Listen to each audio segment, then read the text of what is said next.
ওমন রমজানের ওই রোজার শেষে এলো খুশির ঈদ।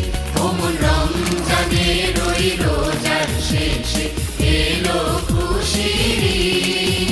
তুই আপনাকে আজ বিলিয়ে নে শোন আসমানি তাগিদ।